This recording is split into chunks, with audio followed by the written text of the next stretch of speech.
오늘 오전에 함께 나눌 말씀의 제목은 데살로니가 성도의 믿음과 사랑과 인내입니다. 데살로니가 성도의 믿음과 사랑과 인내. 지난 시간에 데살로니가 전서 강해를 마쳤고요. 오늘부터는 데살로니가 후서의 말씀을 살펴보려고 합니다. 오늘은 데살로니가 후서 첫 시간이기에 이 데살로니가 후서에 대해서요 좀 더 이해를 돕기 위해 필요한 그 서론적 부분을 먼저 언급하고 가겠습니다. 이 데살로니가 후서의 저자는 전서와 마찬가지로 사도 바울입니다. 데살로니가 후서 1장 1절을 보겠습니다. 데살로니가 후서 1장 1절입니다. 바울과 실바누스와 디모데우스는 우리 아버지이신 하나님과 주 예수 그리스도 안에 있는 데살로니가인들의 교회에 편지하노라. 바울이 이 성경의 기록자이지만 그런데 본문은 바울과 실바누스와 디모데우스를 공동 발신자로 언급하고 있습니다. 그 이유는 그들이 데살로니가에서 함께 사역한 동역자였기 때문이죠. 그러면서 이 성경의 기록자가 바울임을 분명히 밝히고 있는 구절이 나오는데 데살로니가 후서 3장 17절을 보겠습니다. 3장 17절입니다. 나 바울이 나의 손으로 직접 쓴 문안이라. 그것은 모든 서신마다 징표이므로 내가 이렇게 기록하노라. 그리고 이 성경의 수신자는 데살로니가 성도들인데요. 그러면 이 데살로니가 교회의 설립 배경에 대해 다시 한번 설명하고 가겠습니다. 이에 대해서는 사도행전 17장에 자세히 나오고 있는데요. 사도행전 16장에서 바울은 이 환상 가운데 마케도니아 사람을 보게 되는데요. 그 사람이 바울에게 마케도니아로 건너와 우리를 도우라는 환상을 보게 됩니다. 그래서 이 바울은 마케도니아의 첫 관문인 빌립보로 가서 복음을 전하게 됩니다. 그 이후 데살로니가 지역의 수도인 데살로니가에서 유대인 그 회당을 중심으로 복음을 전하게 되는데요. 사도행전으로 갑니다. 사도행전 17장 1절을 보겠습니다. 사도행전 17장 1절입니다.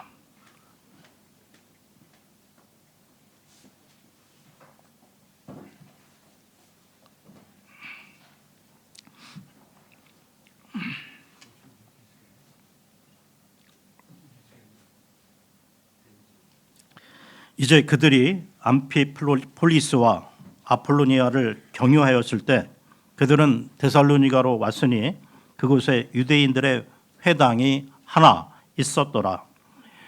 데살로니가에 이르러 유대인들의 회당에 들어가게 되는데요. 계속해서 2절을 봅니다. 그러자 바울은 자신이 했던 방식대로 그들에게 들어갔으니 3번의 안식일들에 걸쳐 성경 기록들로 그들과 변론하였는데 바울은 3번의 안식일, 즉 3주에 걸쳐 복음을 전했는데요. 계속해서 3절, 4절을 봅니다. 3절, 4절입니다. 그리스도께서 반드시 순환을 겪으시고 죽은 자들로부터 다시 살아나셔야 할 필요가 있으셨음을 드러내고 확증하며 내가 너희에게 선포하는 이 예수가 그리스도시라 하였더라. 그러자 그들 중 일부가 믿고 바울과 실라와 교제하였더라. 그리고 독실한 헬라인들에 속한 수많은 무리가 그리하였고 최고위층 여자들에 속한 자들도 적지 않은 수가 그리하였더라. 독실한 헬라인의 수많은 무리와 그리고 적지 않은 최고위층 여자들이 예수님을 믿고 바울과 실라를 따르게 되는데요. 그러니까 3주간의 회당 전도는 유대인 대상이었지만 실제로는 데살로니가 성도들 중에 이방인 출신들이 많았던 것이죠. 이들이 데살로니가 전후서의 수신자들입니다. 그렇다면 사도 바울은 왜 데살로니가에 가서 복음을 전하고 교회를 세웠을까요? 데살로니가는 복음 전파에 중요한 전략적 위치에 자리하고 있었기 때문입니다. 빌립보, 데살로니가, 베레아를 합쳐 마케도니아 지역이라 부르는데요. 그중에 이 데살로니가는 이 마케도니아의 수도였습니다. 그러니까 사도 바울은 데살로니가 이 전서를 쓰고 난 후 몇 개월이 지나지 않아 이 데살로니가 후서를 쓰게 되는데요. 그 시기는 AD 54년 경으로 알려져 있습니다.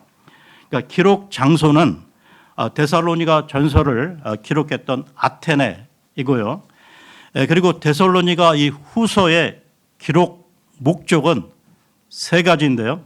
첫째, 데살로니가 성도들이 계속되는 박해 속에서도 인내하고 믿음을 지키도록 격려하기 위함이었습니다. 두 번째, 주의 재림이 이미 이루어졌다고 하는 거짓 가르침을 바로잡기 위해서였습니다. 데살로니가 그 전서에서 이 바울은 주의 날이 밤에 그 도둑같이 이를 것이라고 가르쳤는데요. 이 말을 오해를 해서 이미 주의 재림이 이루어졌다고 생각하는 사람들이 있었다는 것이죠. 그러면서 또한 일부의 그 몰지각한 사람들이 성령을 통해 계시를 받았다고 주장하기도 했고요. 또 어떤 이는 바울에게서 또 다른 편지를 받았다느니 하며 말하며 교회를 어지럽히는 일이 일어났던 것입니다. 그래서 바울은 2장을 통해서요, 배교하는 일과 이 파멸의 아들, 이 두 가지가 주의 재림 전에 나타나 미혹할 것이라는 경계의 말을 주었던 것입니다.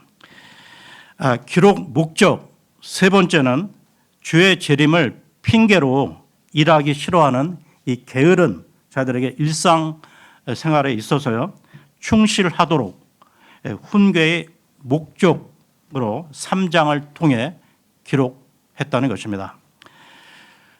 여러분, 우리가 신앙생활을 해 나가는 데 있어서요, 하나님의 말씀에 대해, 우리가 이 배우는 말씀에 대해 그 말씀을 올바르게 이해하고 적용해서 삶의 그 변화가 일어나는 사람들이 있는가 하면, 어떤 분들은 말씀을 잘못 이해하고 자기에게 편리한 대로 자의적으로 적용함으로 신앙이 자라지 않고 비뚤어지는 분들도 있다는 것입니다.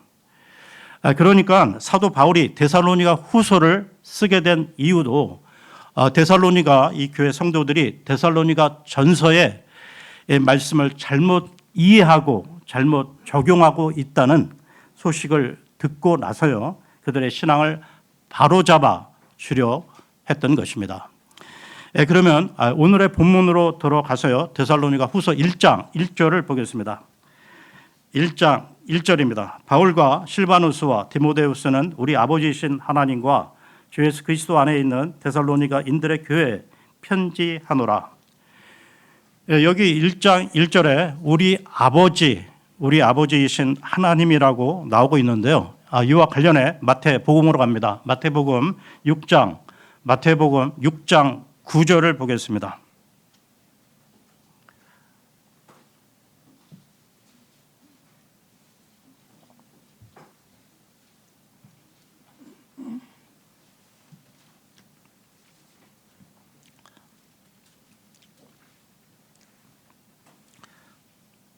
6장 9절입니다.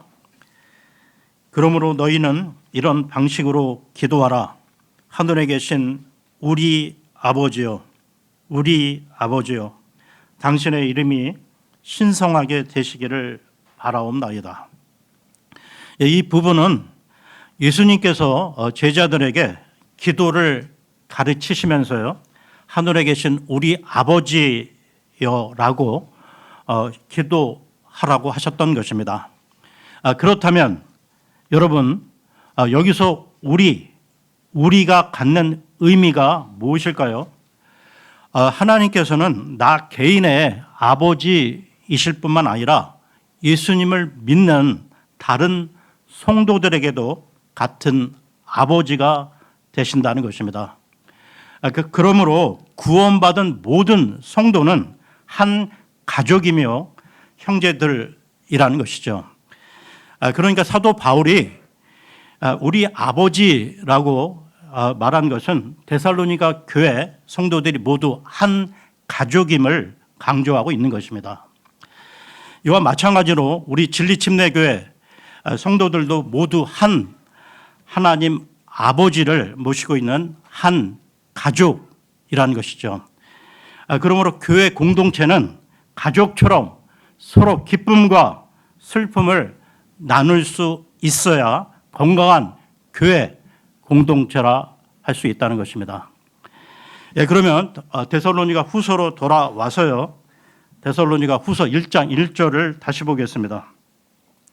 데살로니가 후서 1장 1절입니다. 바울과 실바누스와 디모데우스는 우리 아버지이신 하나님과 주 예수 그리스도 안에 있는 데살로니가인들의 교회에 편지하노라. 여기에서 우리 아버지이신 하나님과 주 예수 그리스도를 함께 나란히 언급하는 것을 보게 되는데요. 그러니까 성부 하나님과 성자 예수님이 동등하신 하나님이시라는 것을 가르쳐 주고 있는 것입니다.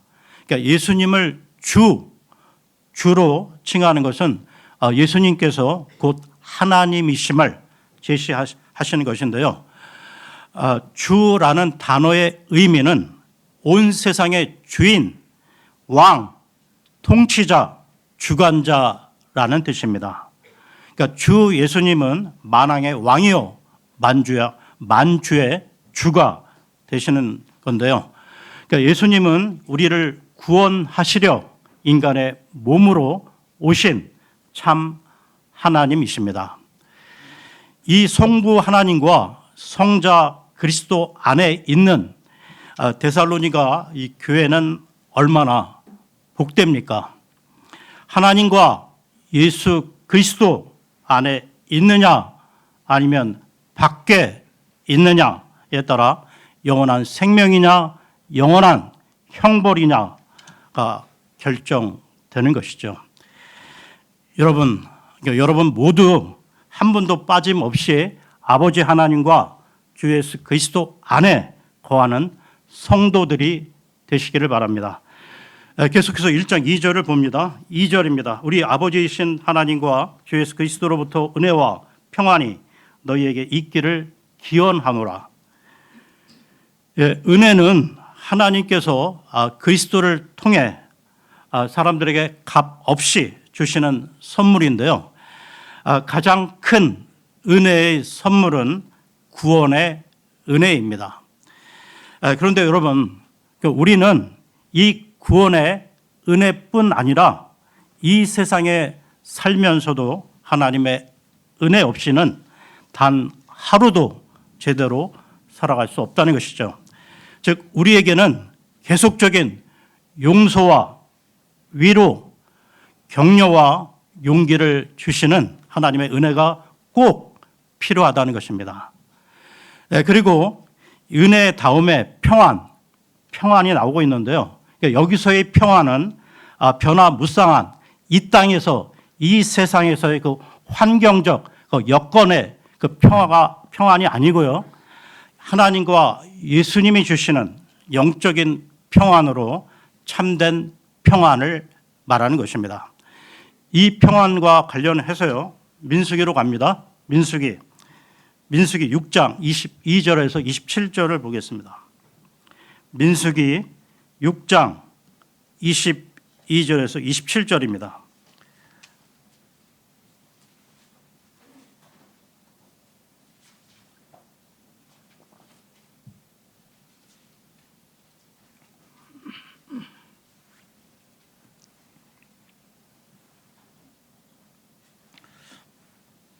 (6장 22절에서 27절입니다) 이어서 주께서 모세에게 이같이 일러 말씀하셨느니라. 아론과 그의 아들들에게 이같이 일러 말하라. 너희는 이스라엘 자녀들을 이런 식으로 축복하며 그들에게 이같이 말하라. 주께서 너희에게 복을 주시고 너를 지키시기를 기원하노라. 주께서 그분의 얼굴을 너희 위에 비추시고 너희에게 은혜로우시기를 기원하노라. 주께서 그분의 얼굴을 너희 위에 들어 올리시고 너에게 화평을 주시기를 기원하노라. 그런즉 그들은 내 이름을 이스라엘 자녀들 위에 둘지니라. 그리하면 내가 그들에게 복을 주겠노라. 그러니까 사도 바울은 오늘 본문에서 구약의 그 대제사장 아론이 그 이스라엘 백성들에게 축복한 기도와 같은 맥락의 축복 기도를 하고 있는 것이죠. 하나님 아버지와 주 예수 그리스도로부터의 은혜와 평안이 진리침례교회 모든 믿음의 가족들에게 함께하기를 소망합니다. 그러면 데살로니가 후서로 돌아와서요. 데살로니가 후서 1장 3절을 보겠습니다. 데살로니가 후서 1장 3절입니다. 우리는 너희로 인하여 항상 하나님께 감사드리지 않을 수 없느니라. 형제들아, 그것은 온당하니 너희의 믿음이 지극히 많이 성장하고 너희 각자의 성도 사랑이 서로를 향하여 넘치기 때문이라. 여러분, 보통 그 어느 가정에서 처음으로 한 사람이 예수님을 믿게 되면 불신 가족과 이 갈등이 일어나는 경우를 많이 보게 되는데요. 그러니까 그 갈등이 심화되면 서로 갈라서는 가정의 위기가 다가오는 경우도 있습니다. 또한 우리나라는 이 추석이나 설 명절 그리고 돌아가신 그 부모님의 그 기일의 제사 문제로 그리스도인들은 핍박을 받기도 하는데요. 그러나 데살로니가 교회를 비롯해 이 초대교회 그리스도인들의 그 박해나 지금도 저 북녘 땅에서 일어나고 있는 박해는 우리가 겪는 박해와는 비교할 수 없는 큰 박해라는 것입니다. 북한에서 그리스도인이 몰래 이 예배를 드리거나 이 성경을 보다 적발이 되면 말로 다 할 수 없는 고문을 받고 죽기도 하고요. 정치범 그 수용소에 갇혀 심한 그 노역에 시달리다가 세상을 떠나기도 합니다. 또한 그 유튜브 영상을 보게 되면 지금 이 시대에서도 이 과격한 그 이슬람 교도, 그 IS 교도들이 그리스도인들을 잔인하게 처형하는 장면도 볼 수 있다는 것입니다. 그러니까 오늘 이 데살로니가 이 후서 1장의 그 본문은 박해와 환난 중에 있는 데살로니가 성도들을 보면서 사도 바울이 하나님께 감사하는 내용입니다. 그러니까 바울은 데살로니가 전서를 보내고 나서요, 얼마 후 데살로니가 성도들에게 이 박해가 더욱 심해졌다는 소식을 듣게 됩니다. 그러면서요, 아울러 더욱 심한 이 박해 속에서도 그들의 신앙이 더욱 성장하고 있다는 소식을 듣게 되었던 것이죠. 그러니까 이에 바울은 데살로니가 후서를 통해 그들의 신앙 성장에 대해 하나님께 감사를 드리고 있는 것이죠. 그러면 데살로니가 성도들의 그 모습들 가운데 지금 우리가 본받아야 할 부분을 몇 가지 찾아보겠습니다. 첫째, 그들의 믿음이 더욱 성장했다는 것입니다. 사도 바울은 신앙의 연륜이 짧은 이 데살로니가 성도들이 박해와 환난 가운데 신앙을 저버릴까 염려하며 기도를 했었는데요. 데살로니가 전서로 갑니다. 데살로니가 전서 3장 10절을 보겠습니다. 데살로니가 전서 3장 10절입니다.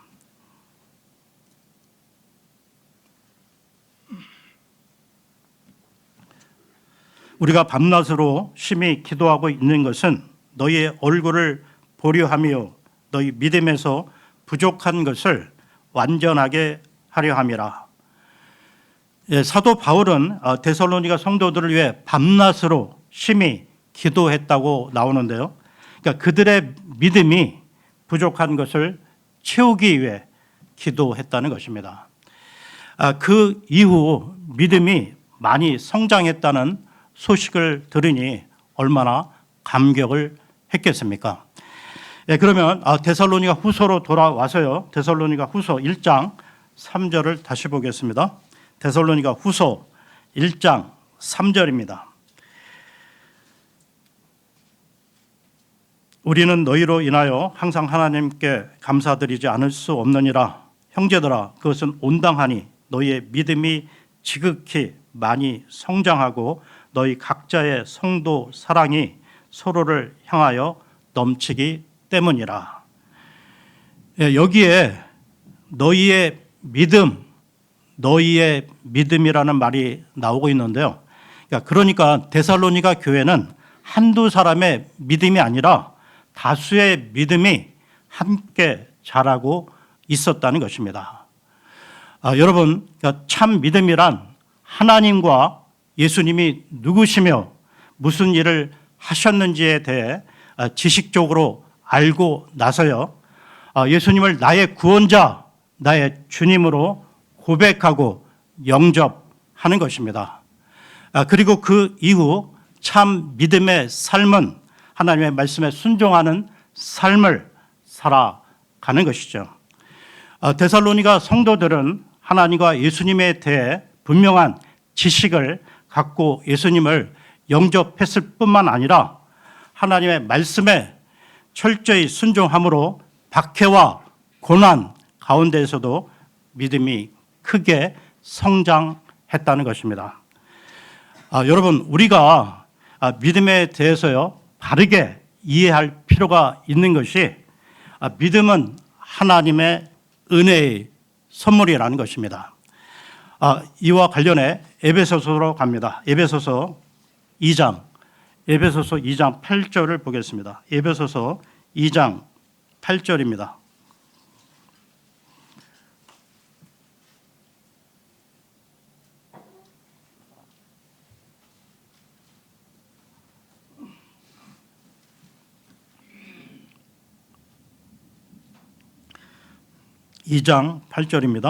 이는 너희가 은혜로 구원받은 것은 믿음을 통한 것이기 때문이니 이는 너희 자신에게서 난 것이 아니요 그것은 하나님의 선물이라. 다시 말씀드리지만 구원은 은혜로 받는 하나님의 선물이고요.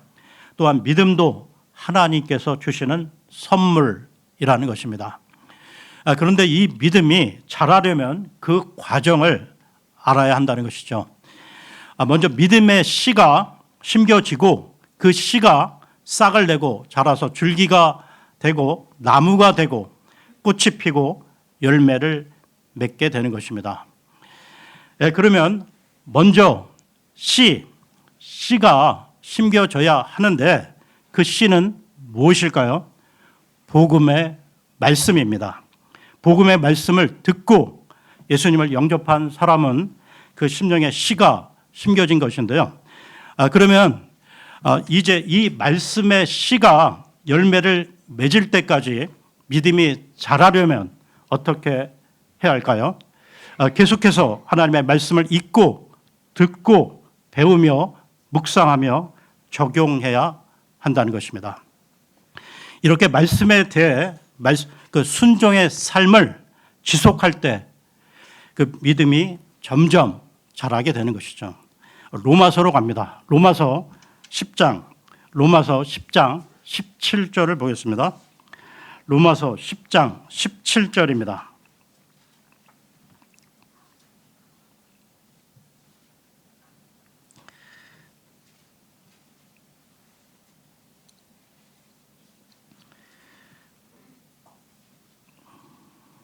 로마서 10장 17절입니다. 그렇게 믿음은 들음에 의해서 오며 들음은 하나님의 말씀에 의해서 오느니라.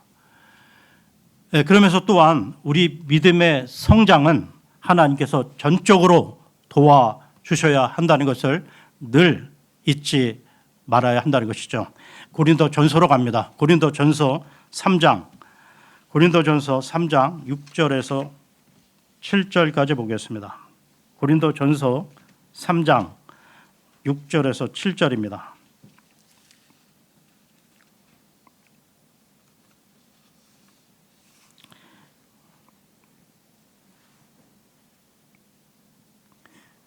나는 심었으며 아폴로는 물을 주었으나 오직 하나님만이 성장하게 하셨도다. 그러기에 심는 자도 아무것도 아니요 물을 주는 자도 아무것도 아니요 오직 성장하게 하시는 하나님만이 모든 것이라. 여기서의 나는 바울을 말하는 것으로 바울은 복음을 전했고요. 아폴로는 말씀을 가르치며 양육했습니다. 그러나 성도들의 믿음을 성장하게 하시는 분은 하나님이시라는 것이죠. 여러분, 살아있는 모든 것은 성장하듯이 참 믿음은 자라나게 되어 있다는 것입니다. 그러니까 성장하지 않는 것은 영적으로 큰 문제가 있거나 생명이 없다는 것이죠. 물론 예수님을 분명히 믿는 자도 계속되는 죄로 인해 믿음이 자라는 것이 방해될 수 있습니다. 그러므로 죄에 대해서 민감하게 경계해야 하고요. 죄를 지었을 때는 그 죄를 자백하고 끊어내야 한다는 것입니다. 여러분, 성장하는 이 믿음을 가져야 참된 그리스도인이며 참된 그리스도인이 많은 교회가 이 생명력 있는 건강한 교회라는 것입니다.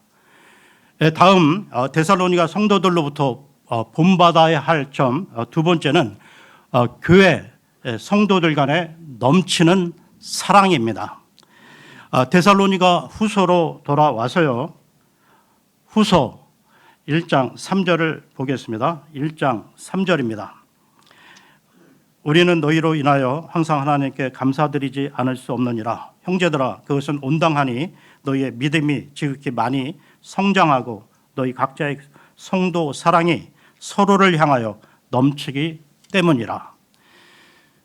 사도 바울은 데살로니가 성도들이 박해와 이 환난 가운데서도 성도들 간에 서로 사랑을 넘치게 실천하고 있다는 소식을 듣고 감사드리고 있습니다.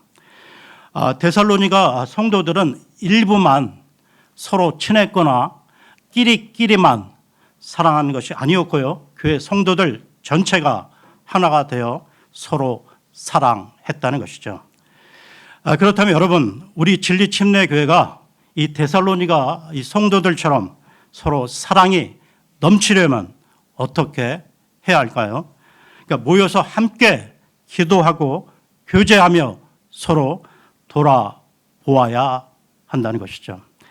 히브리서로 갑니다. 히브리서 10장 24절 25절입니다.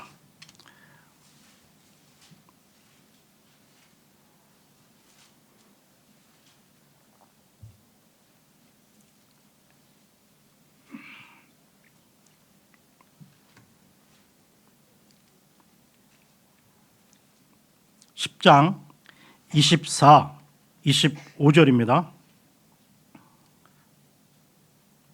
그런즉 우리가 서로를 배려하여 사랑에 이르도록 또 선한 행위들을 하도록 격려하자. 어떤 이들의 방식처럼 우리 자신들이 함께 집회를 갖는 것을 저버리지 말고 오히려 서로 권면하자. 그런즉 너희가 그날이 다가오는 것을 볼수록 더더욱 그리하자. 다음 데살로니가 성도들로부터 본받을 점 세 번째는 데살로니가 성도들의 인내와 믿음입니다. 데살로니가 후서로 돌아와서요. 후서 1장 4절을 보겠습니다. 데살로니가 후서 1장 4절입니다. 그러한 이유로 너희가 견디고 있는 너희의 모든 박해들과 혼란들 가운데 드러난 너희의 인내와 믿음으로 인하여 우리 스스로 하나님의 교회들 안에서 너희를 자랑하노라. 일반적으로 예수님을 믿다가 박해와 혼란이 닥치면 믿음을 저버리는 경우를 보게 되는데요. 그러나 이 데살로니가 성도들은 그런 박해 중에도 믿음으로 인내했다는 것입니다. 여러분, 인내는 믿음이 있을 때 가능한데요. 그러니까 주님이 재림하시면 모든 것을 보상해 주신다는 믿음, 그리고 현재의 고난은 장차 다가올 영광과 좋게 비교할 수 없다는 그 믿음이 있을 때 오늘의 고난을 인내하며 이겨낼 수 있다는 것입니다. 여러분, 우리에게 응답이 없고 어려움이 계속될 때 우리는 지치기 쉬운데요. 갈라디아서로 갑니다. 갈라디아서 6장 9절을 보겠습니다. 갈라디아서 6장 9절입니다.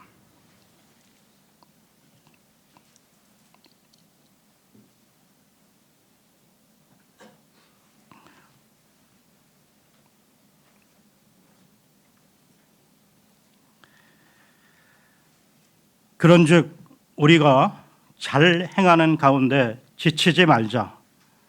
만일 우리가 기진하지 아니하면 적합한 시기에 우리가 거둘 것이기 때문이라. 여러분, 계속되는 어려움 속에서 힘든 시간을 보내고 계십니까? 하나님의 은혜와 평안을 구하시기 바랍니다. 로마서로 갑니다. 로마서 5장 1절에서 4절입니다. 로마서 5장 1절에서 4절입니다.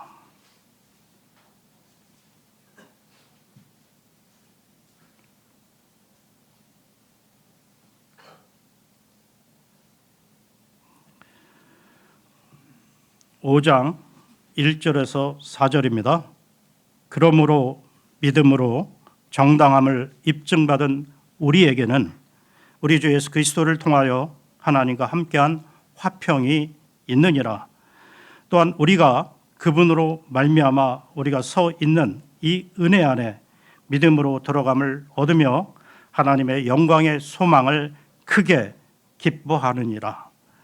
그런즉 우리는 그렇게 할 뿐 아니라 환난들도 기뻐하나니 환난은 인내를 이루고 인내는 경험을 이루며 경험은 소망을 이루는 줄 알기 때문이라.